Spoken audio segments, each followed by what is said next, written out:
Welcome to the Young CPA Success Show. If you're a young accounting professional, this podcast is your ultimate guide to navigating your early career.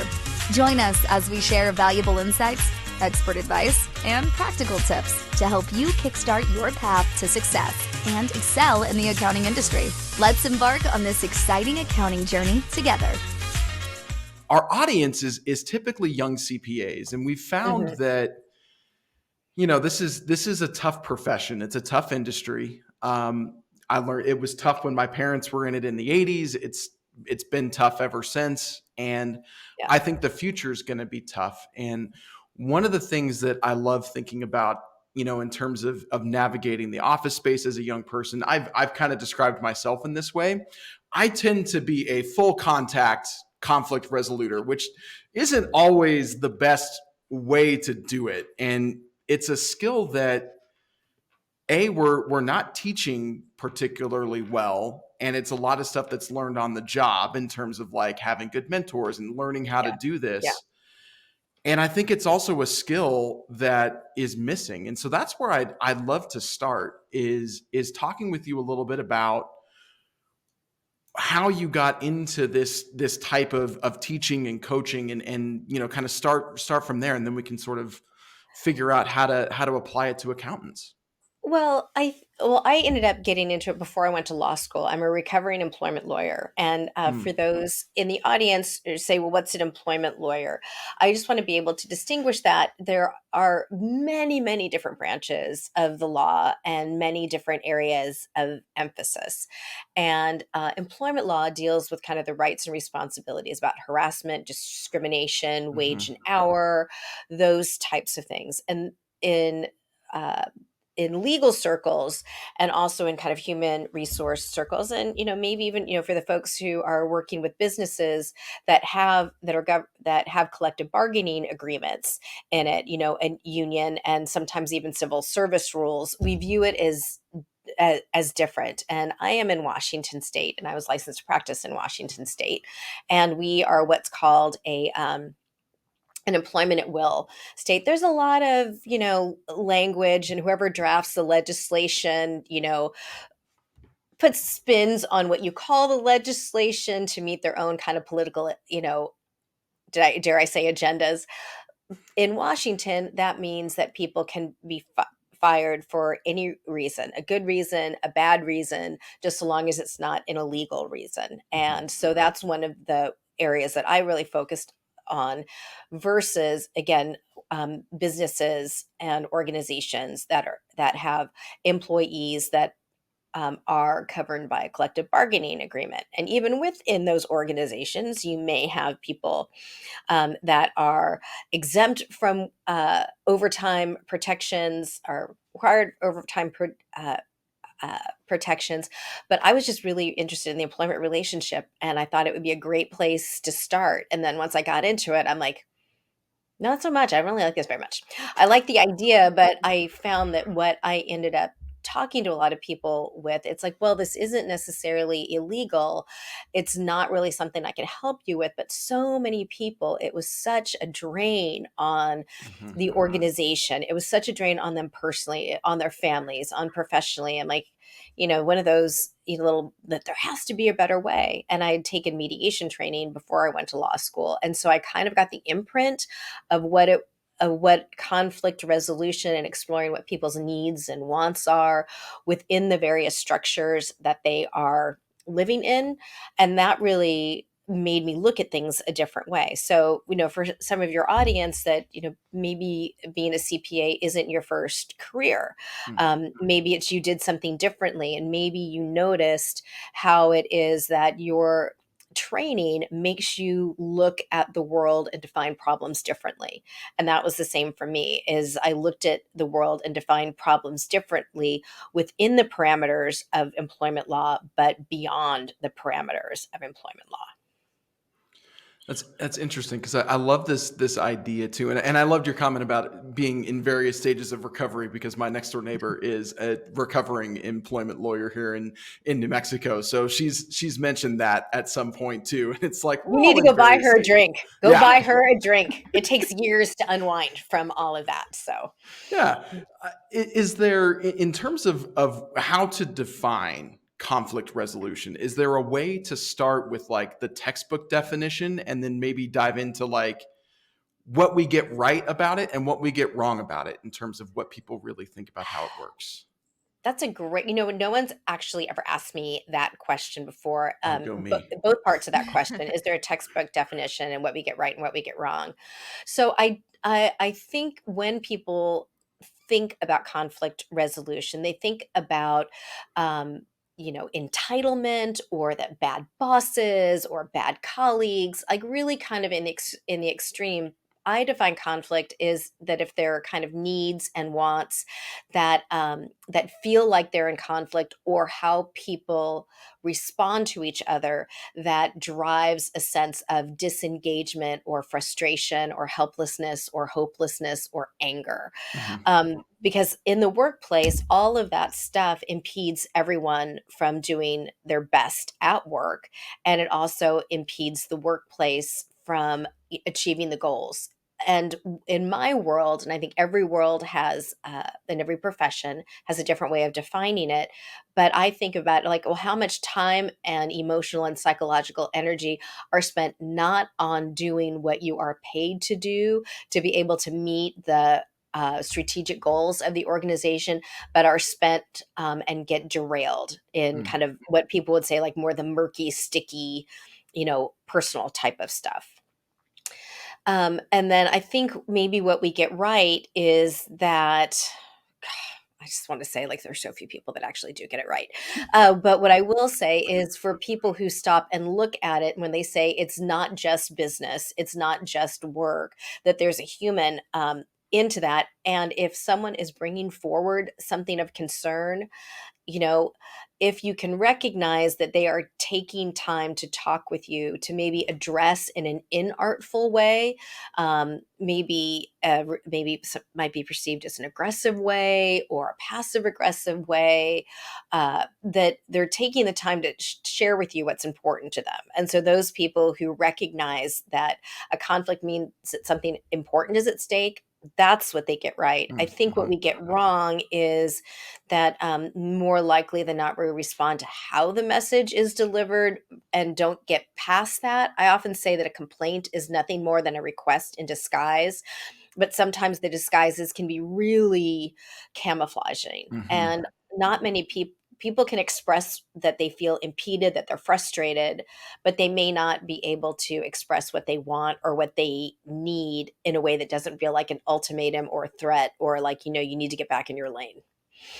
I know for me, you saying that about the recognition is something that I've noticed that I'm better at now than I was earlier in my Mhm. career, for Mhm. sure. I think that has come with maturity. I love that you brought up this may not be your first career. For me, I'm a boomerang to the industry. I started in Mhm. accounting, left for a while, came back. So the lens through which I look at conflict is a little bit different due to the nature of what I did while I was away from accounting. But I know that that recognition piece in the beginning is something that could absolutely change your career and your trajectory of your career if you're able to identify that early on versus just kind of like being oblivious to what's going on and how you handle that and then how you respond. So is there a way that you can develop that earlier in your career versus having to walk through some really hard trials of conflict to get to that point? So, I mean, I think I go back to this old adage that anybody who says you don't need experience to do this job has never done this job. And Mhm. I think we approach conflict from our particular lens, from our particular experience, from the training that we have had professionally that says this is the framework that is the correct framework to be able to do. And I think also, with CPA firms, a little bit like law firms, that it's very much there's hierarchy. You have Mm-hmm. senior partners, you have managing partners, and by definition, the workplace has power structure and there are power dynamics at play. And there are some people who are very aware of that, and there are some people who need to gain maybe a little bit more situational awareness. And you want to be respectful of those power dynamics, because some people have said, I earned my spot. I don't have to do, play nicey nice anymore. And I just want to focus on this type of work. And you kind of have to recognize this. And I don't want to say you have to play a game. However, you do need to kind of recognize what's going on and being able to recognize how is everybody managing those power structures without really like feeling as though they're being bent into a pretzel and can't talk about what's important. I mean, I think that there's also lots of layers of generational differences about work-life balance, about how and when work gets done, particularly in professional capacities where you can work remote. And I'll just do a little, asterisk that a lot of the times through the pandemic and even coming back to work, the vast majority of people, even when there was an option for some people to work remotely, they never had that option. So usually when we have options to work remote, it also means that more conflict may come up in a remote environment. Mm-hmm. And just being able to, going back to power dynamics, of how do those power dynamics show up based on when and how the work is done, and how much autonomy do people have in doing the work or in relating to each other. I know that was kind of a long-winded answer, but I think a lot about autonomy for it, of experience of, are you getting a feel of how much autonomy is tolerated within the particular culture of that firm? Because there may be senior partners who are like, I need to see people because I think that they're out walking the dog and I'm not paying them to walk the dog. And I want people here because if I want to, for whatever reason, and that may cause some conflict and resentment when people like, I can do the work perfectly well and I can do it better at home than going into the office. So there's a lot of stuff going on there. Well, I think that's something that we've been feeling within our organization as we've merged a historically remote firm with a historically in-office firm. It's been about 18 months and we're still trying to figure out exactly how to navigate the conflict of, I can't just go pop my head in your office and be like, hey, so we need to figure out, the MacGuffin file or whatever it happens to be. You've got to be intentional about it. You've got to build some time in there and understand that it's just not going to be the same with this group. And I think that's only going to be exacerbated as we continue to move into a more flexible situation and more flexible work. And I think there's a lot of, I think back to myself and my career as I was navigating through from a small office to a company in Kansas City that I worked for that had 10,000 employees across the world. Like, when you're communicating with people over like an internal Teams or like an iChat or something like that, like if you're not able to do that well, you're going to say something that's going to come across weird to somebody and you're going to inadvertently cause a problem. Yeah, you are. And I've my done lawyer it. brain goes, and it's discoverable. Right. So, okay, so a couple of things what you said. One, I'm stealing the term MacGuffin. I don't know where, I love that. That's fantastic. And I think it's a certain amount of, and I haven't used this term before. So whatever it is, our conversation or the couple of cups of coffee I've had in preparation for today, is I think there's a certain amount of cultural blindness.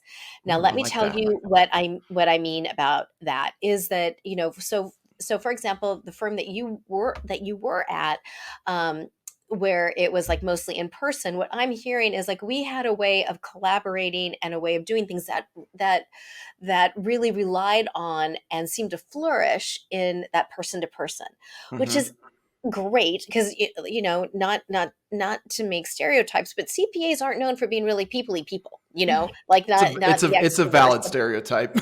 Okay. You just say it's a genre, but you transcend the genre there. Joey. And then there's the other piece of the people who are completely remote. It's like they may have cultural blindness. And when we talk about, well, this is just obvious, it's just common sense, why wouldn't you do this? That's talking about their own cultural perspective. And it also may means that we may have blinders of not recognizing it. And I think that there are certain generational things. And I'll give you a great example.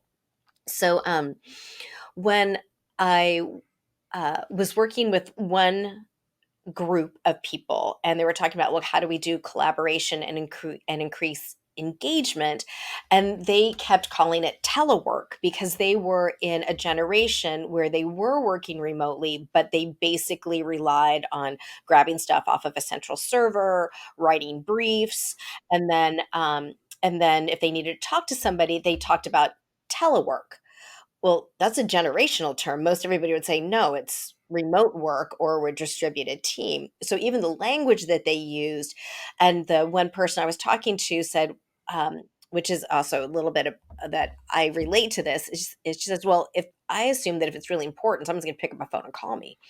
Contrast that to a podcast that I listen to regularly.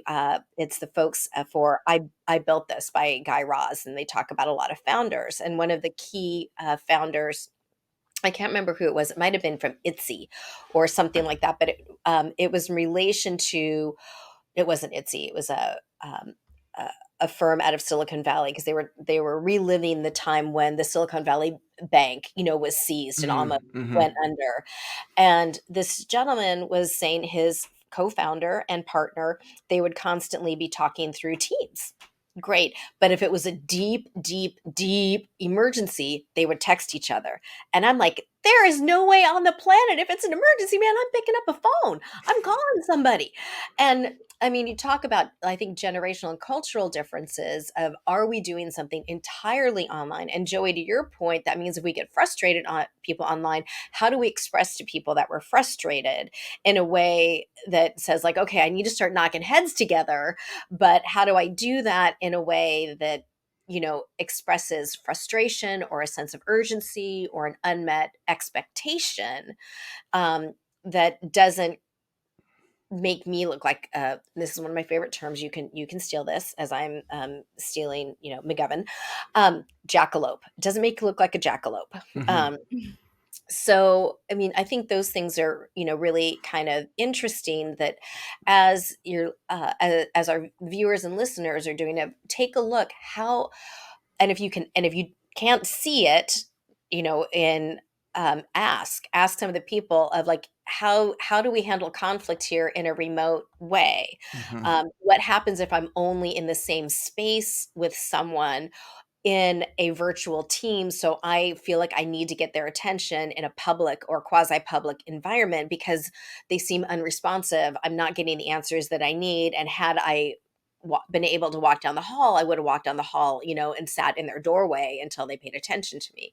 So being able to see, like, asking people, like, if it's urgent, how do we talk to one another? And another thing is that I see this in the virtual way, that people like autonomy. And if they wanted heads down time, they would put, like, out of office or unavailable. And I had someone tell me, like, Carol, they're always unavailable, which means that's not good. And by the way, are they actually working? Because you can't be unavailable all of the time. I think so. To kind of do a callback to one of our earlier episodes on the show here, the word that keeps coming to my mind here is empathy. Like, I think that's something that is really important, because what I'm hearing a lot of is that part of this as being a good conflict resolver is, to what you mentioned earlier, trying to figure out what the motivation behind it is, right?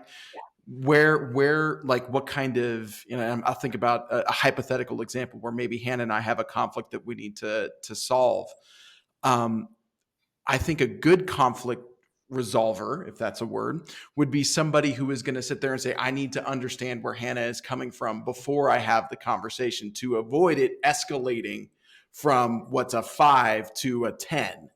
Yeah. And I want to add to that too, because things that you've said is that it sounds like conflict resolution is multi-layered. So you've got situational awareness, you've got some emotional intelligence that's built in there as well, and you've got to figure that out. And that sometimes does take maturity and living through those situations. But also, if there's leadership listening to this, it's also kind of going back to that same episode that you're talking about, Joey, is making sure that there's an environment that is conducive to your employees being able to ask those questions of, hey, how do we resolve conflict here? What does that look like? How do we go about this? Because otherwise, then, you might feel really intimidated because of that power structure that's in place. Go into somebody and asking that question explicitly.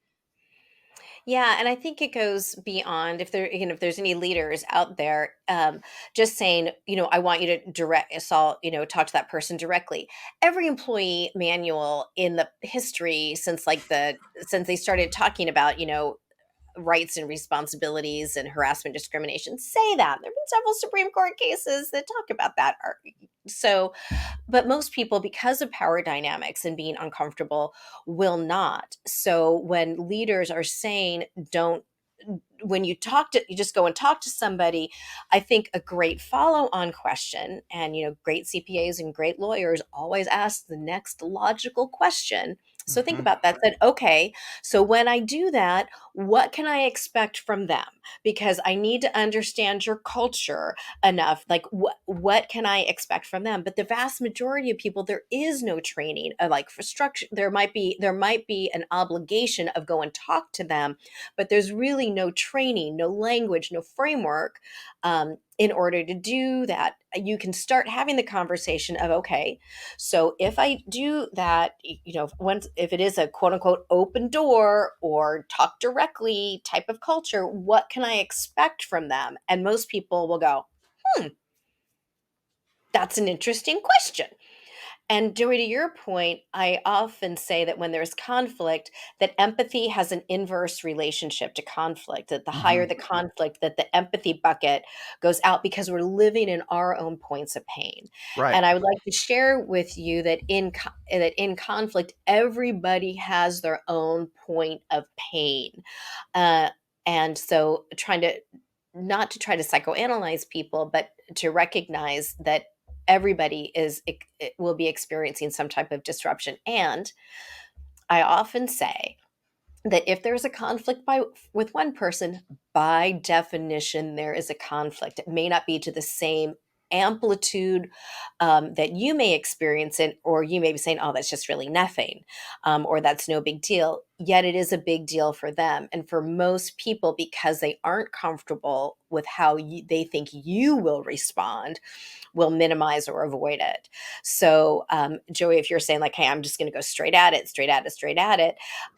that is great. And also, you have had time to be able to synthesize, to process. You probably already know what you're going to say, and you know and you may have already wordsmithed it a little bit. You may have sat on it for like a day or two.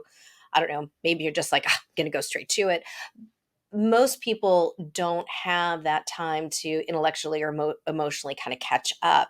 So sometimes it's like, hey, I've got a concern about, and just say like a general neutral topic, like, hey, I've got a concern about billing, or I have a concern about, about how about workload, whatever it is, just a very, very generic. So that way some people may have a little bit of an idea of what it is. And I think it's also a great empathetic and conflict resolution tool to let people know, like, hey, I don't know if this was a conversation you were expecting. This is what I was thinking about it. If you need to take a couple, if you want to take till the end of the day, or let's loop back tomorrow after you've had a chance to be able to like synthesize what it is that I was saying, and how we might be able to approach this. That's perfectly fine. I think a great conflict resolution muscle to develop is recognizing not everything is a one and done conversation. It may be a couple of different conversations, and it may be that you and how you're doing that is seeking to define a new cultural norm, and that takes a little bit of time. Go for it, Hannah. I was going to say, so we're talking about a conflict resolution scenario where you've had time to process. The fact that you're walking into that scenario. What about scenarios whenever it really comes out of nowhere and you're just totally unprepared? Do you have some tips for how to respond in those situations? Because we probably, all of us have probably been in a room where we did not expect conflict to arise, but it did. Okay. So I think the first is just to be able to acknowledge what's going on, because I have seen this where people are really intense and they don't realize how intense they're coming across. So I think, there's a couple of phrases you could just do of just saying, like, there seems there seems to be like a really, I'm sensing a high degree of intensity. Or if they don't want to talk in terms of emotion, just say, because you could say, I'm saying like, where is all this emotion coming from? Or but if people don't want to talk about emotion, then you say, this feels really intense to me. And I'll give a little asterisk that different organizations have a different emotional intensity bandwidth. Some have a very, very narrow bandwidth, and that goes to their culture. So if someone wants to be really assertive and they're speaking at a fast pace, an increased intense tone of voice, I mean, it might just be like, whoa, whoa, whoa, whoa, whoa. No yelling, no screaming, you're out of control here. But that is just giving you a marker for what the emotional bandwidth tolerance is with that organization. So you can say, it feels like we're really, really strongly about this, or I'm sensing even a lot of apathy, or I'm sensing some hesitancy about this. So all you're doing is reflecting back what you're perceiving to be the emotional waves going on. And if it's something that you're really unprepared for, you could say, you know what? I wasn't expecting this conversation. I mean, because that's accurate, right? If you're not expecting this, and then therefore you're not prepared, but you could say, I wasn't expecting this conversation.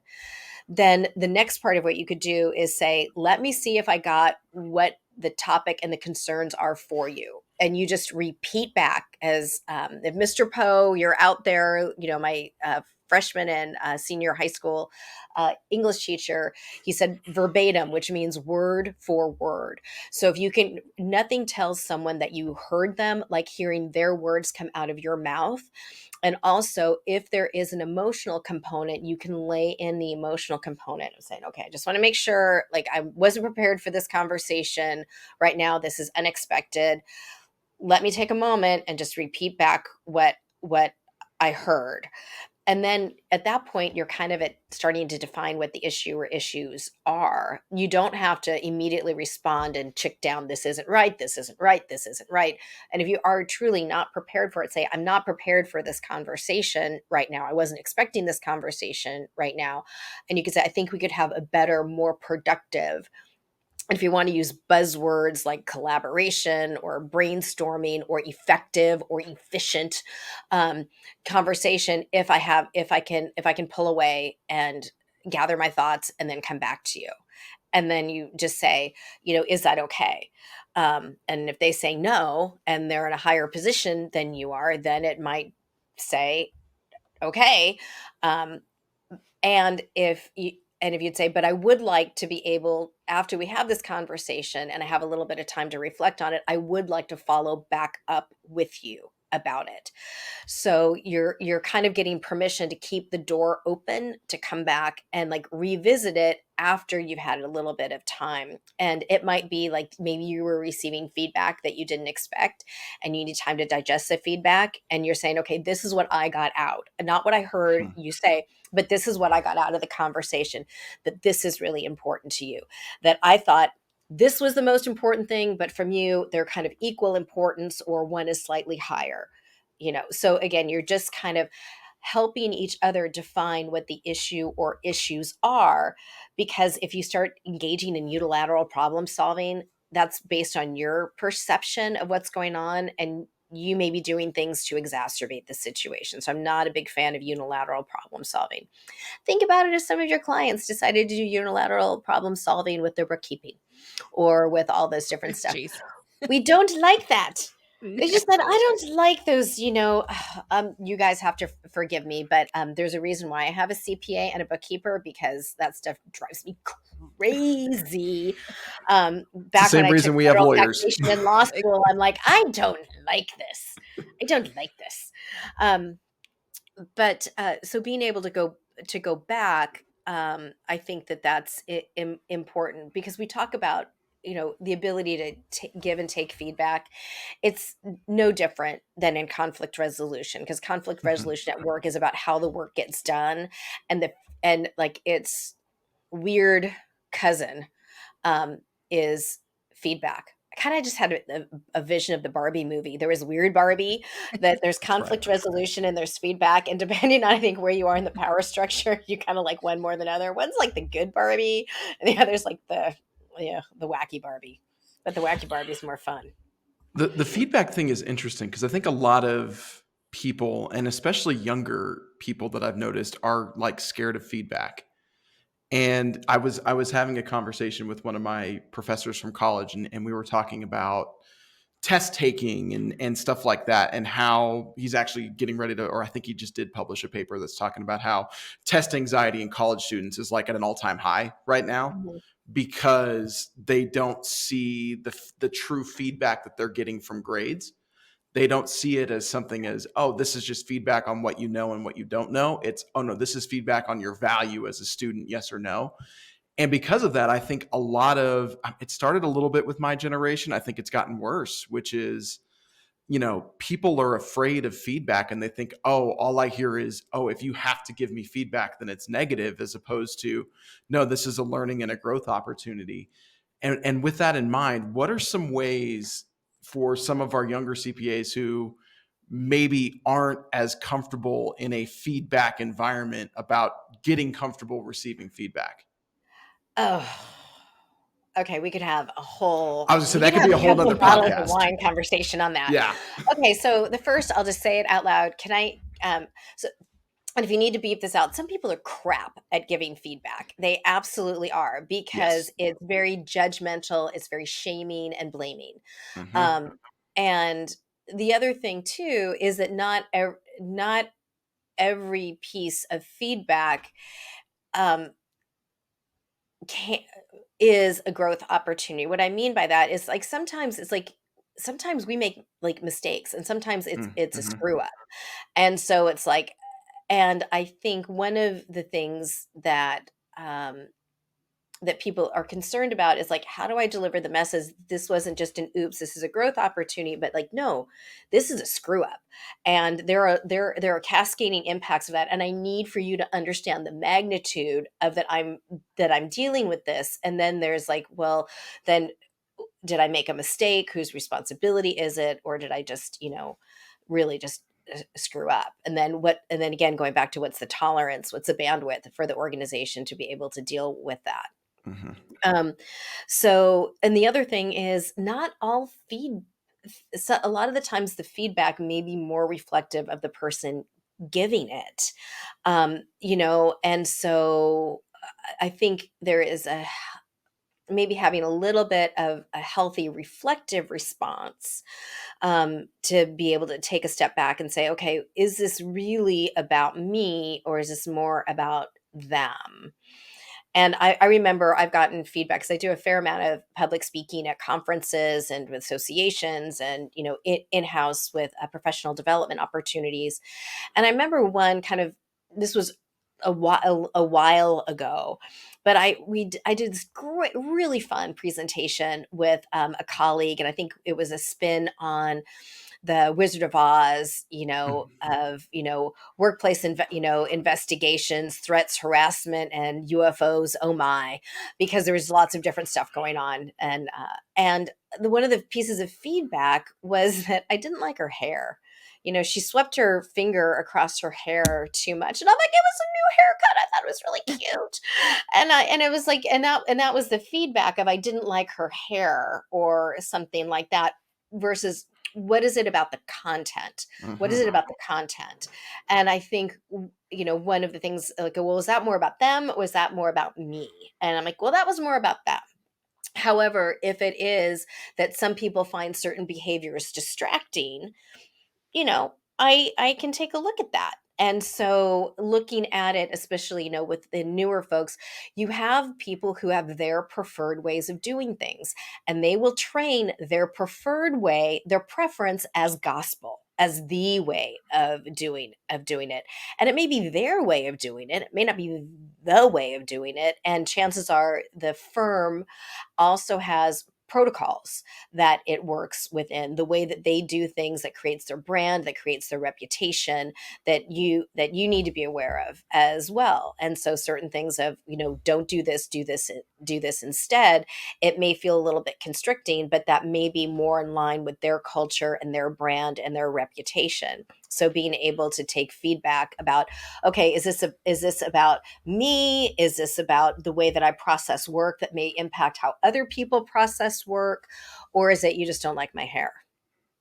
Well, and similar to like the don't like your hair feedback, people I have found just in general aren't great at giving feedback. Like I feel Yeah. like giving getting good feedback, constructive feedback is few and far between. And Yeah. similar to the unexpected conflict response that you had, I feel like that is a very applicable response to feedback you didn't expect too. Yeah. My mom can probably attest to the fact that like my mouth got me in trouble the most when I was a teenager because I like to immediately get defensive and say something back Mm-hmm. and like want to respond in that moment. So I feel like this was good advice even for me now in terms of it being comfortable saying, I wasn't expecting that. I need to take a minute and process that. And can we get back together on this in a little bit? And that is something that can sometimes not feel natural to Yeah. respond in those scenarios. So my son's a young teenager now, and so from an early age, God help me, I've taught him to negotiate. And it can be really annoying because there are some things at work that are negotiable. There are some things that are non-negotiable. And and we say we want collaboration, we want professional development, we want you to grow into your own. But usually there may be a boundary there, and you don't know where the boundary is until you stepped over it. And it tends to be pretty idiosyncratic to the people. So being able to take feedback, and most people won't tell you if it's negotiable or not negotiable. And also some things that could possibly be negotiable, that may be more collaborative and getting more brains and more perspectives in that to troubleshoot.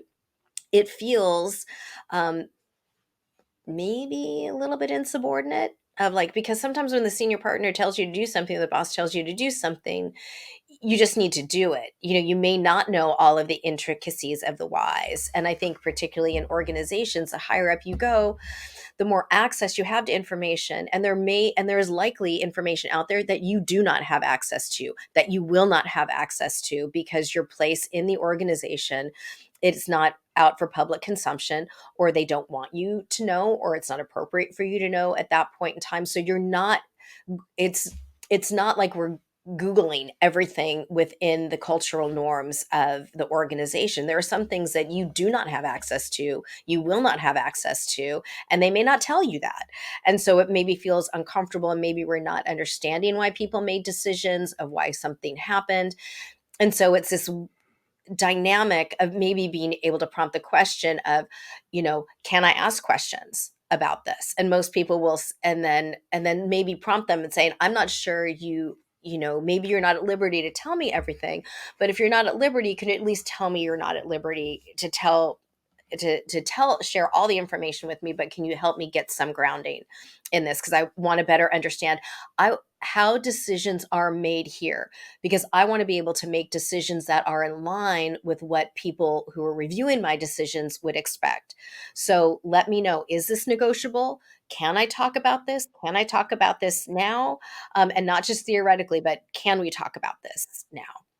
I think. Like that's a great piece of advice, and it's something that I didn't do well early in my career. I didn't ask enough questions early in my career about, to your point, about what the culture is. I mean, I worked for a place, and this might make your employment law stuff cringe, where the joke was that, harassment is not only, tolerated, it's judged and graded appropriately.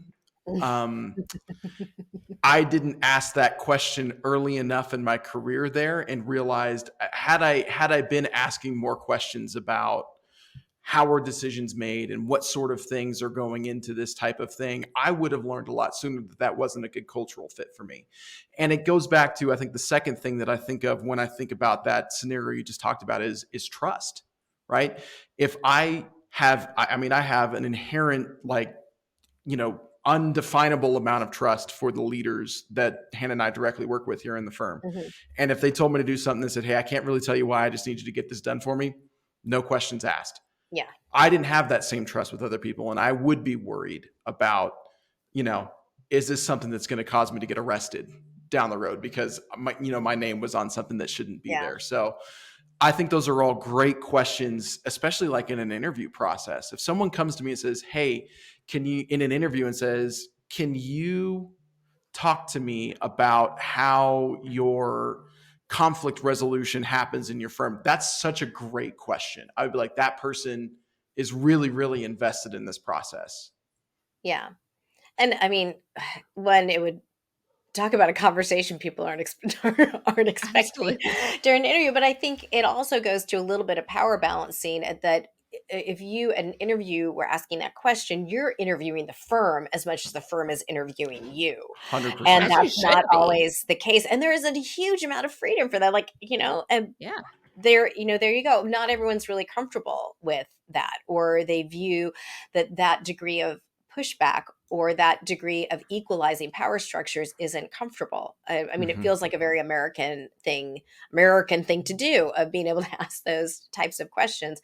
Other cultures are very, very hierarchical, and it would be considered out unheard of to ask that question. So it is just really kind of interesting, and I think that's also the difference between large firms and larger firms and smaller firms, of that you get a chance to develop personal relationships versus just know who the title is. So we're coming up here on time for the show. And before we kind of end with our fun question, I did want to ask one more kind of serious question just to Sure. give something there. What is, for those who are either just getting started in their career or getting ready to get started, what's the biggest piece of professional advice that you can give our audience as they're getting ready to enter the workforce, in terms of not just conflict resolution, but how to find a place where they feel comfortable, resolving their Oh, conflicts? that's a big thing. So here is my one big takeaway is that um, th- conflict happens because something important is at stake, Hmm. and so this is sort of a non-answer to your question or a counterpoint. If I even get nervous having these conversations because I know that something's important. So this idea of you're going to be completely comfortable doing it, I think that that's a fallacy for most people. So just know that you can have those conversations anyway, but Hmm. think about, for example, when you're going in, just kind of recognize, what is it? Two things. First, think about what your proposal is. And I like framing it in the term of proposal, which means that it is negotiable, that I'm willing to think about, what you have to say. And maybe I'm inviting a response back, or maybe I'm inviting a counter response back. Um, and the other thing is, if someone comes to you and is providing feedback or is complaining or telling this story that you're not quite sure what is, you just turn to them and say, help me understand what's your ask. Um, and it may be that they don't have an ask. They're just kind of venting. It may be that they come up with an ask and you realize, like, that's not my client. That's not my deal. I'm just following what Carol, my director, told me to do. I don't think that that it's not within my power or my range to be able to do that. So I think that that's a way of approaching it, from both sides. What exactly is your ask? Hmm. And put it in the terms of, I have a proposal to address this thing that is of concern or impacting me. And then also just recognize that you can take a deep breath, and they are probably more nervous about you coming to them, in most cases. And if they're really comfortable, it might be that they have more comfort level, more trust, in the firm, and also they've been around for a little while longer. So I think, uh, that all of those things kind of create a mix, so it's going to be different from situation to situation and person to person. But I do think Mhm. those couple of things about what, I have a proposal, what's your ask, and recognizing nervousness, in yourself and others, are really good standbys that are going to help you maybe approach and respond to the conversations better. And if you're approaching and responding to the conversations better, you're going to increase those conflict resolution muscles, and you're going to become the go-to person to go to. Well, I don't know about you, Joey, but I've gotten a lot to chew on in this I know. episode in terms of how I'm going to approach my next conversation, even with somebody, in terms of especially when I don't expect it and whenever I do expect it with conflict. So, thank you so much for bringing all of this here to this episode and to our listeners. I can't thank you enough for that. But I do want to end on. You might have picked up on this on the conversation that we were having pre-show, that Joey and I are self-proclaimed foodies Oh yeah. here. So let's just say me and Joey come to visit you in Washington, correct? Yep, I got that Okay. right, correct? Yes. Okay. What are you going to take us to eat? Like, where are you going to take us to eat, or what kind of food are you going to Okay. Well, here treat in us? Washington State, we are known for our salmon. And so one of the things that also people will say, like, there's more than one type of salmon. Oh, yes. There are many types of salmon, and we ask, is it farmed or is it wild? So salmon is huge out here. We also have, we've got a lot of really great cocktail bars, like Ooh. some really good mixologists out here. And also we are known for our blackberries. And one of the things we were filming this around Thanksgiving. So I got a Marionberry pie, which is a beautiful kind of sweet and kind of tart pie. So I'd say, some wild salmon, and some Marionberry pie with a nice cocktail. I'm so hungry I now. know. So Hannah, the last time that I was in Washington, we did one of the tours around Seattle, and Oh yeah. we went through the locks, and we were going through around the time that the salmon are migrating back. Those salmon figure out how to swim upstream through a lock, and I've never seen that before. You just see them just That's insane. jumping over the things, getting Yeah. back home. It's crazy, and she's not lying. The salmon's really good up there. Yeah. It's delicious. Oh yeah. Oh yeah, and oysters. We're renowned for Ooh. our oysters out here. So a little, and if I would take you, a little shout out to Hama Hama Oysters, which sits on the Hood Canal, and there are benches out there, and then you sit on the outdoor benches and eat the oysters that came out of the Hood Canal. It's an amazingly quintessential Northwest experience. Of course, you're gonna wear your coat because it's kind of cold. Well, I've never been to Washington, but now I want to come eat some salmon, have a cocktail, and have some pie. So that's exactly what I'm going to add to my list. Well, Carol, thank you so much for joining us. Where can, if anybody, not just, the young CPAs coming up, but anybody who listens to this who might be looking for you for their next personal development opportunity, or maybe they need your professional services to help solve some things in their organization, where can they find out more about you and what you do? Well, you can go to the website managingconflict.com, and you can reach out there, see about all of the various professional development and speaking and training opportunities that are there.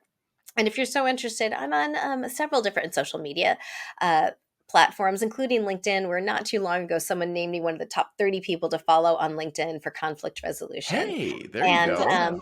so reach out, do that. If you're so inclined and you want a little daily tidbit of conflict resolution, skill building tips, tricks, techniques, you can go to the website, again, managingconflict.com, and you can tap on the link to sign up for the conflict tip of the day. I'm going to do that, Hannah, because it's a muscle Okay. that I need to flex a little bit better. So, Carol, thank you so much. You're quite Thanks, Carl. welcome. If you're a young CPA looking to develop in their careers, we're always looking for great people. Visit our website for remote work opportunities with Summit Virtual CFO, or find all our open positions at Anders CPAs and Advisors.